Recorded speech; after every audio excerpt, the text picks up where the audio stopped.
We'll begin the news in Kano, where the Nigeria Police Force, NPF, says its operatives have seized fake currencies worth 129 billion naira. Addressing journalists on Tuesday, Muyiwa Adejobi, Force spokesperson, said 3 suspects were arrested in connection with the fake currencies. Adejobi identified the suspects as Noura Ibrahim, Mohammed Montari, and Usman Abdullahi. A breakdown of the recovery shows a total of 3,366,000 in counterfeit US dollars, 51,970 in counterfeit CFA francs, and 1,443,000 in counterfeit naira. In the related development, Adejobi said police operatives also arrested 3 suspected gun runners along the Kaduna-Kano Expressway. Well, John Akirele joins me now from Saitama in Japan to shed some further insights into this story. Hello, John, and thank you so much for being here with me on News Now. Now, what was your first reaction when you got to hear of this story? Good morning. Good morning to all viewers all over the globe. My first reaction to this story, to me, is not a new story, because I could remember from the early days of my life as a young boy, I've been hearing about counterfeit note and fake notes. But looking at this now, it just shows to me that it is more sophisticated now. And one thing that is even more baffling to me is to see that the number of foreign currencies, is on the increase. And that says something to me. Before now, we usually have counterfeit production of fake naira notes. But if you look at your prologue, that percentage of foreign currency in terms of dollar goes higher. What does that say to you? That is the effect of dollarization of the Nigerian economy. And that's why those people in this sector also are picking a point for me that, okay, dollar is in high demand in Nigeria. And so if we also produce counterfeit dollar notes, then we are in good sales. We are in good market. We are in good business. And that's what you have seen from this. But one thing I think I must, say at this point is to say a kudos to the Nigerian police force for doing this job. But more importantly, what are the undertones and the KPIs that warrant all of these things? How did it produce this counterfeit note to that magnitude of about 1 billion naira? And these are brilliant minds that can be converted into something more productive for the country. So I think by and large, not only arresting them, but we should look at the value chain of counterfeit production of currencies in Nigeria. There's a value chain, there is a market, there is supply, and there's a demand. And so that value chain is what I would encourage the police force to look into and look at how they can break those value chains so that we don't have the continuity of this menace in our society. All right. The police said the arrests were made 3 days ago and that it was based on intelligence. But we may potentially be looking at something in the realm of economic sabotage, because even if some argue that we have been here before, it seems like it's a continuum. Yes, we've been here before, Although you don't expect to have the same argument from different quarters, but what I can say to you on this note is that the Nigerian police force over the time, over the years, have lost the trust of the people in terms of when people come to give information to them. But by and large, I think this one will show that they are, swift in terms of reactions to intelligence gathering, and that people who have given this information to them, we have their own confidentiality, aspects covered, and by and large. But one thing that is even baffling to me is the fact that this also shows to us that economically we are not there as a people and as a country. And so rather than looking at how we can, arrest this menace, let's also look at the underlying factors that is, making all of these things to be a good market for people to venture in. Anyway, do you have faith in the ability of the criminal justice administration system to see this matter to a logical conclusion, and the actual masterminds, the ones we've seen on the screen, being bandied rather than just being there, being shown to Nigerians? Do you think they will be able to face justice? Well, when you talk about the criminal justice of the country, that for me is a very sensitive area that I'm just, I'm baffled, I'm worried as a person, as a young person, as a Nigerian. We have not seen over the years that justice has been served. And let me take you aback, to the songs of African China that sang over 2 decades ago now, where he says that policeman go see white, go tell you that thing where he's in a black. Nigeria is a country where you can steal billions and you can wear a bariga and agbada and stroll to the EFCC office and come back. And where you have done nothing wrong that speak truth to power, you can have handcuffs in your hands. And so those are the irony of our judicial system. But I think the last thing of the common man is the hope.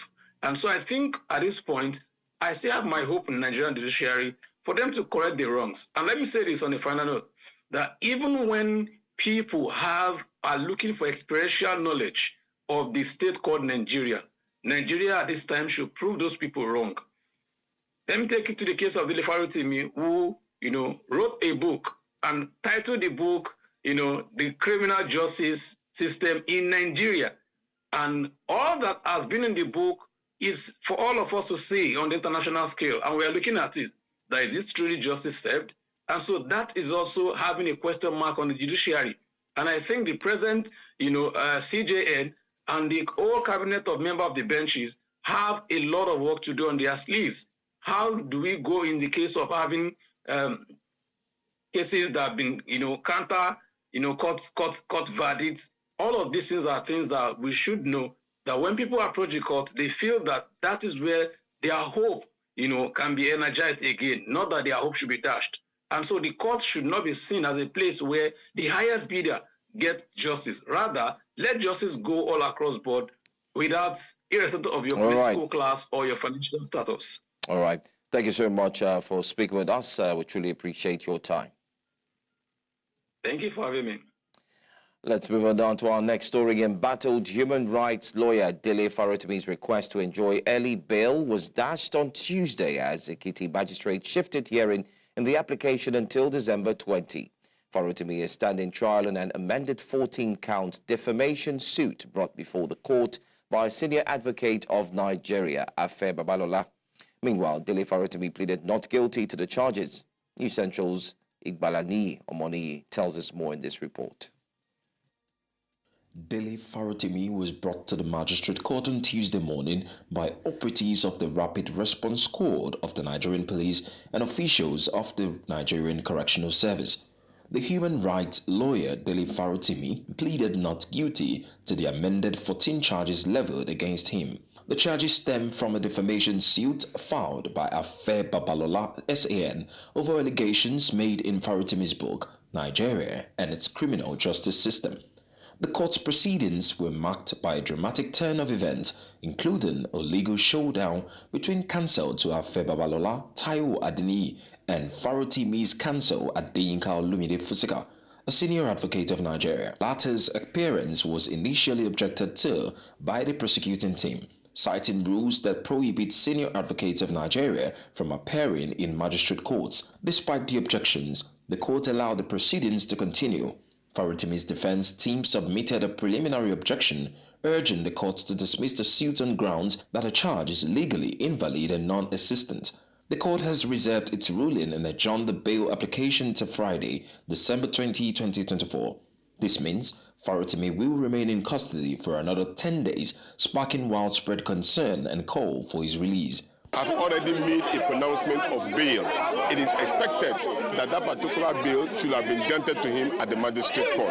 This was actually what His Excellency Peter Gregory Obi, who was exploring all options to make sure that this particular case has been put to rest. You remember that he tried as much as possible to reach out to major persons than to be given this particular bail, so that the issues can be trashed in the position of court later. As Democrats and respecters of the law, we will respect the position of the case and at the same time present ourselves in the court of law at the next proceedings. But it is expected that this particular case is a bailable offense, especially in the magistrate court, so that we can be given a bail, so that we will not escalate this particular matter unnecessarily. Thereafter, a mild drama ensued between the supporters of Afe Babalola and Dele Farotimi outside the court. On behalf of myself, I'm speaking. As a citizen of this Ekiti Township, all right, as an individual of this community, nobody can destabilize the peace of our state. We know they are rented talks.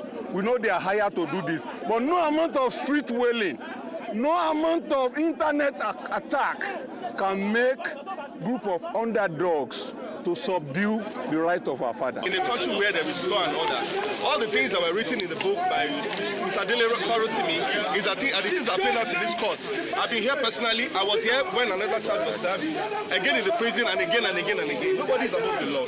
If this is a civil case, why is it happening like this? Why is this happening? You are telling us that the government is under one man, which is the same man that is in question. And you are saying that the same book we are condemning now, and the things here are what is happening in this court. I listen to both parties, and it is not justifiable that something like this happened in the world, under the watch of Nigerians. This is going to create a revolution, and we're not going to sit back around it. The original charge was amended, and the new charge was read to the defendant. And thereafter, the application for bail was argued. So, and the ruling adjourned to 28th of December this year. So that is the proceeding in the court today in summary. The case has sparked widespread interest, with many Nigerians closely following the development. In Ado-Ekiti, Ekiti State, for News Central, I am Igbalani Omani. The Federal Capital Territory High Court on Tuesday refused to grant a bail application filed by the former governor of Kogi State, Adeyemi-Bero, saying it was filed prematurely. Justice Marian Aneni, while delivering the ruling, said, having been filed when the first defendant was neither in custody nor before the court, rendered it incompetent. The former governor is standing trial along with two others in an alleged 110 billion naira money laundering charge brought against him by the Economic and Financial Crimes Commission. In opposing the bail request, the prosecution counsel argued that the instant application was grossly incompetent, having been filed before arraignment. He said it ought to be filed after arraignment, but the first defendant's counsel disagreed, saying there was no authority. Let's go on a quick break. When we return, we'll tell you about the German president who arrived Abuja to start a 3-day visit. Stay with us. German President Frank-Walter Steinmeier has arrived Abuja. The German president touched down on Tuesday night and was received at the presidential wing of the Nnamdi Azikiwe International Airport, Abuja, by the Minister of the Federal Capital Territory, Nyesom Wike. Steinmeier, whose visit to Nigeria is scheduled to span through to December 12, 2024, is expected to engage in a series of activities such as a meeting with President Bola Ahmed Tinubu, as well as the President of the Commission of Economic Community of West African States, ECOWAS, Aliyu Omar Touare, amongst others. The German president will later proceed to Lagos, where he will engage with business representatives, visit a startup hub, and meet with members of Nigeria's cultural sector and civil society, including Dr. Nike Okundaye and Professor Wole Soyinka. President Bola Ahmed Tinubu has appointed Shamsuddin Ogunjimi as the acting accountant general of the Federation, AGF. This was contained in a statement on Tuesday by presidential spokesman Bayo Onanuga. Onanuga said his appointment is effective immediately following the pre-retirement leave of the incumbent AGF, Dr. Mrs. Oluwatoyin Medin. He noted that Ogunjimi brings over 30 years of extensive experience in financial management across the public and private sectors. Onanuga described the appointee as a career civil servant and the most senior director in the Office of the Accountant General of the Federation. Let's also tell you that members of the Southern Caucus in Nigeria's House of Representatives have expressed their support for the proposed tax reform bill, emphasizing their willingness to engage in dialogue to improve the nation's tax laws. Speaking to newsmen in Nigeria's capital, Abuja, the chairman of the caucus, Nicholas Mutu, says that the endorsement of the bill follows a thorough review of the proposed legislation and its expected positive impact on citizens. The Southern Caucus in the House of Representatives have met and we welcome the bill, and that we are open to dialogue. As we process it, inputs are made from our various states and constituencies. Some states have already received those inputs. And so we are in consonance with our constituents and the states that we represent. And so we are ready to work to ensure that we give a better tax law to Nigeria. That's what we are interested in. It's not to play to the gallery. The 13% that is being gotten by oil producing states started with 50%. Recently we did the PIB. We had issue with the host community bill as well. So there's negotiation back and forth. At the end of the day, Nigerians will be better for it. Yes. Negotiation is an art. We'll sit down, go back and forth, exchange, make them see reason, we see reason, and we all ensure that this matter comes to a logical end that will be in the interest. Let's now talk agriculture. Women of All Farmers Association of Nigeria, Abia State, have pointed accusing fingers at their leadership over alleged misappropriation of funds and incentives meant for the association. The women staged a protest march to Government House to complain about an alleged plan to impose a new leadership on them. Spokesperson for the women, Precious Owalma, who also accused the authorities of the Ministry of Agriculture of manhandling of their members, called on the governor to sanction them. Chief Press Secretary to the governor, Alex Oti Ohora Njoku, promised to relay their message to the governor. They went after having a meeting for over 3 hours, keeping us waiting. They now came out and tried to impose people on us. So that day we were all disappointed. Now, while we are here, we are begging the government to come into All Farmers Association of Nigeria, because all the while these people have been there, all the allocation coming to farmers, they have been siphoning it. Nothing is moving, nothing is working in Abia farmers. The fertilizer, the seedlings, everything that's been coming for farmers, we have not been getting anything. The people that have been there since the past government, they don't want us to have a free and fair election. Your petition, we've also listened to you, and we can assure you that your message will get to the governor, and be rest assured that he will address your grievances, especially when it's coming from the female folks. The governor cannot leave you struggling. There is nothing, he is the father of these states, yes, and the role he plays is to make sure that he settles issues amicably. Well, let's move on now to our next story. The member representing Ethiopia Federal Constituency, Delta State, at the House of Representatives and Chairman House Committee on NDDC, Ihatake Ibori Suenu, has officially defected from the People's Democratic Party to the All Progressives Congress in the state. The federal lawmaker, accompanied by her 38 colleagues from the House of Representatives, led thousands of her supporters to dump the umbrella party to pick up the broom alongside estimated 2 million defectors.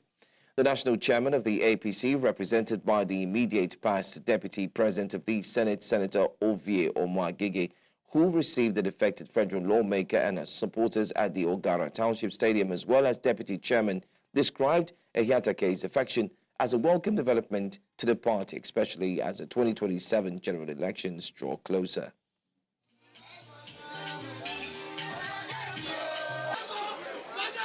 But when the Take is a bulldozer, she is a goal-getter.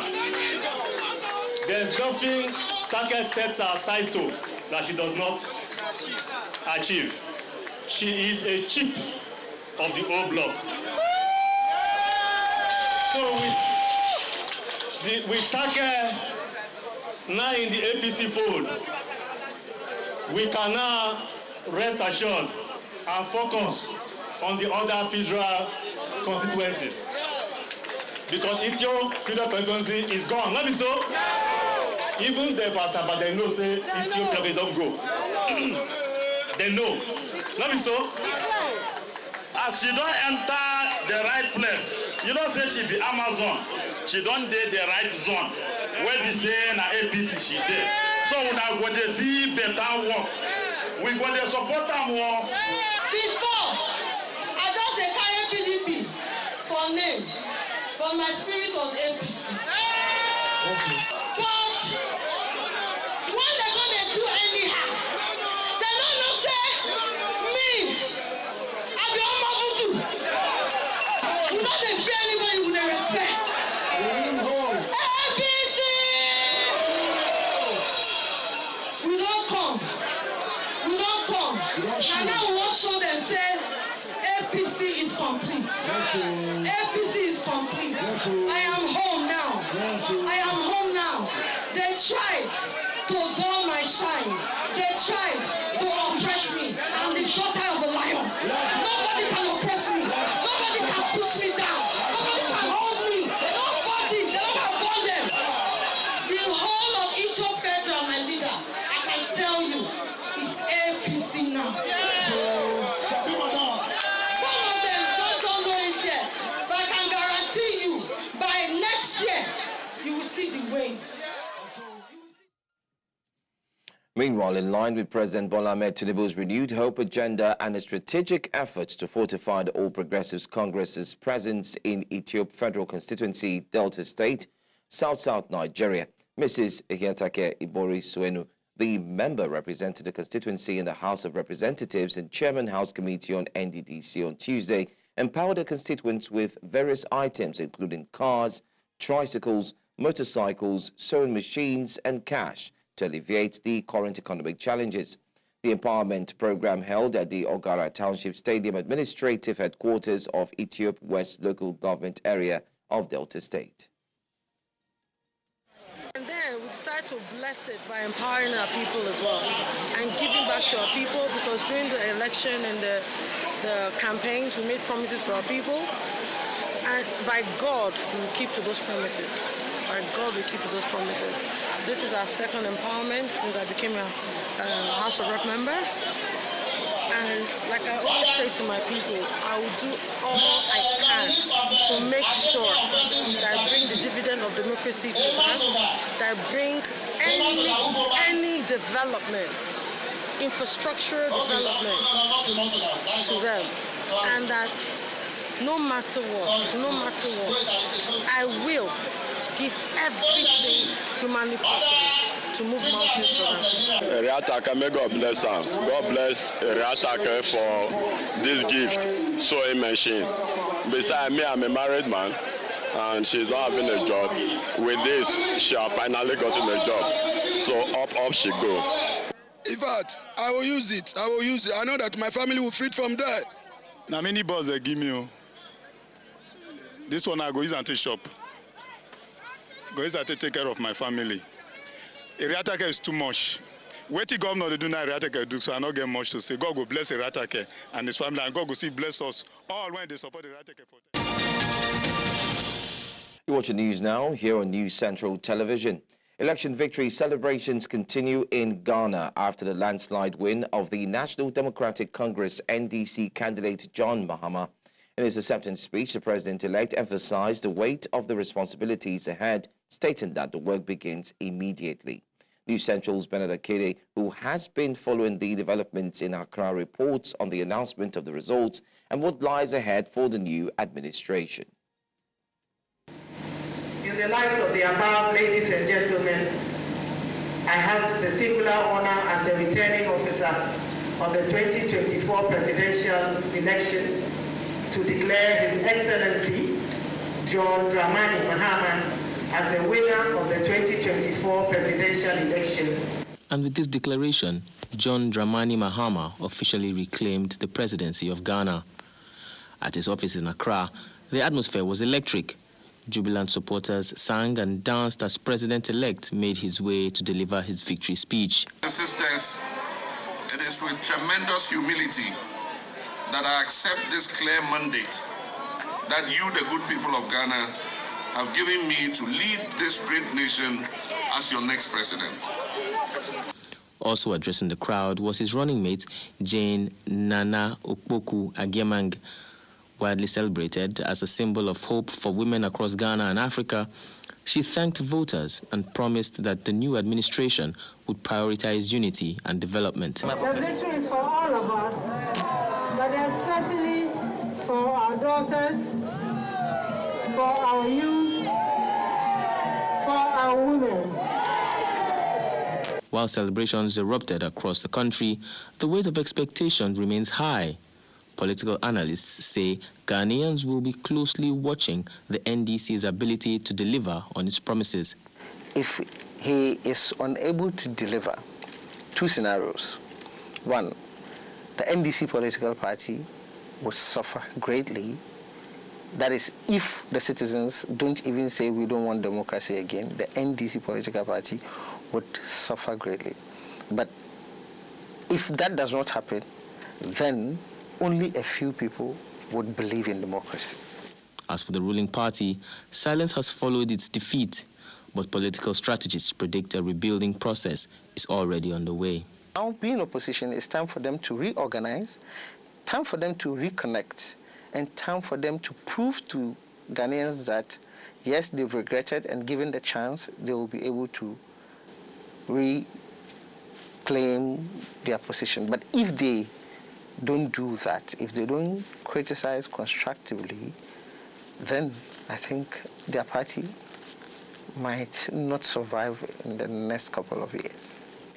With the focus now shifting from celebration to governance, the spotlight is firmly on the president-elect, Mahama, and his team as they prepare to take on the challenges of leadership. In Accra for News Central, I'm Bernard Akede. Sudan's military has been accused of carrying out an airstrike on a marketplace in the western region of Darfur, in which more than 100 people were reportedly killed. The Emergency Lawyers' Rights Group described the bombing in Kapkabia town on Monday, the weekly market day, as a horrific massacre. Clashes have intensified in different parts of Sudan in recent weeks between the army and its former ally, the paramilitary Rapid Support Forces, RSF. Both sides deny carrying out war crimes during the 19-month power struggle that has caused the world's biggest humanitarian crisis and forced more than 11 million people from their homes. According to emergency lawyers, the airstrike happened as residents from nearby villages came to shop in Kapkabia, about 180 kilometers west of El Fasher, the only city still under military control in Darfur and which has been under siege since April. Welcome back. Luigi Mangione, the 26-year-old suspect in the killing of United Healthcare CEO Brian Thompson, is resisting extradition to New York, where he faces a murder charge. Mangione appeared in a Pennsylvania courtroom on Tuesday, where he was denied bail. As he entered the courtroom, he yelled at reporters, saying it's completely out of touch and an insult to the intelligence of the American people, its lived experience. Mangione was arrested on Monday at a McDonald's in Altona, Pennsylvania, after an employee tipped off the police. He was found with multiple fake IDs and a 3D printed gun with a suppressor. Let's now join our business desk for the latest business stories.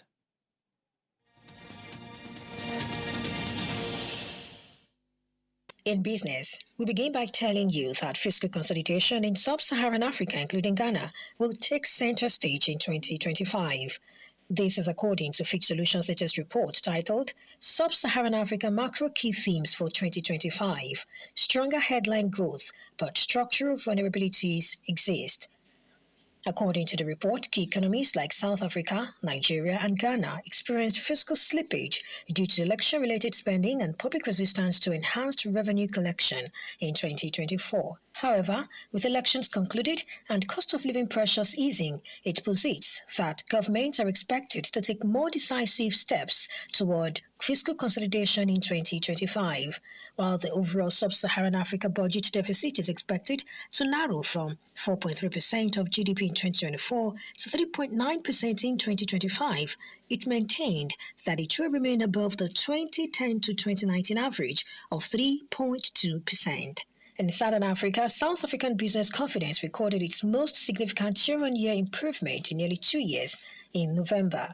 Data from the South African Chamber of Commerce and Industry had shown The Business Confidence Index rose to 118.1 in November, up from 114.2 in October and 110.2 in September. This boost was fueled by higher tourist numbers, precious metal prices, and strong vehicle sales. Additionally, optimism about the economic prospects under the newly formed coalition government played a key role in driving the rise in sentiment. And still in Southern Africa, Zimbabwe's Finance, Economic Development and Investment Promotion Minister, Professor Mthuli Ncube, has announced that the 2025 national budget is designed to stabilize the economy and enhance resilience against future economic shocks. Speaking at a post-budget breakfast meeting, Ncube highlighted the challenges faced by the economy, including the impact of the El Nino-induced drought, which reduced growth from 5% in 2023 to about 2% in 2024. Additionally, falling global commodity prices, except for gold, have strained the economy, where minerals account for over 90% of export earnings. He further emphasized that 11% of the budget will be allocated to agriculture to ensure national food security. And that's our offering on business news at this time. Thank you for watching. I am Perpetua Fasami Peter. The news continues shortly.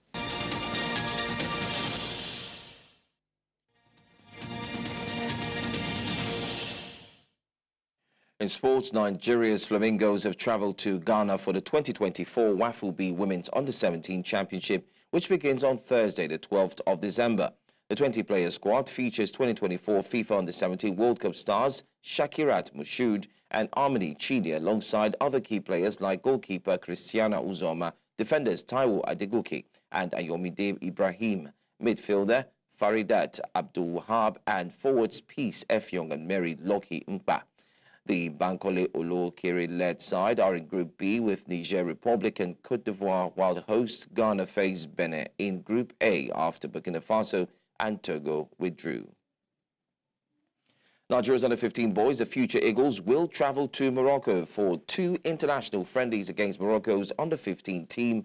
The matches scheduled for 12th and 15th of December marks the team's first international outing under the FIFA Talent Development Scheme. Delegation led by coach Patrick Bassi includes 22 players and 6 officials.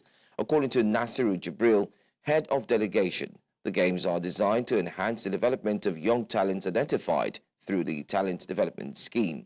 The exposure aims to prepare Nigeria for upcoming Under-17 AFCON and FIFA tournaments. Let's move on now and tell you that MFM, Women Basketball Team of Nigeria, bowed out of the 2024 Women Basketball League Africa after a narrow 62-60 loss to FAP of Cameroon in Dakar, Senegal. The defeat followed earlier group stage losses to Al Ahly of Egypt and ASC Ville de Dakar of Senegal, leaving MFM without a win in the competition. Needing a large margin victory to qualify as one of the third-best losers, MFM fought valiantly but fell short. FAP awaits other group results for their qualification hopes, while MFM will now play classification games in Africa's top women's basketball competition. And that's all the news we have for you for this hour. But before we go, a quick look at some of the major stories. Police arrest 3 suspects with 129 billion naira fake currencies in Kano. Nigeria's Ademola Adeyemi-Bero emerges chairman of OPEC Board of Governors. Sudan's military accused of launching airstrikes on marketplace. You can watch News Central Television on DSTV channel 422, Star Times channel 274. You could also stream live on the other platforms right there on your screen. The ladies will be here at 10 a.m. for Just Siri. My name is Joe Hansen. Good morning.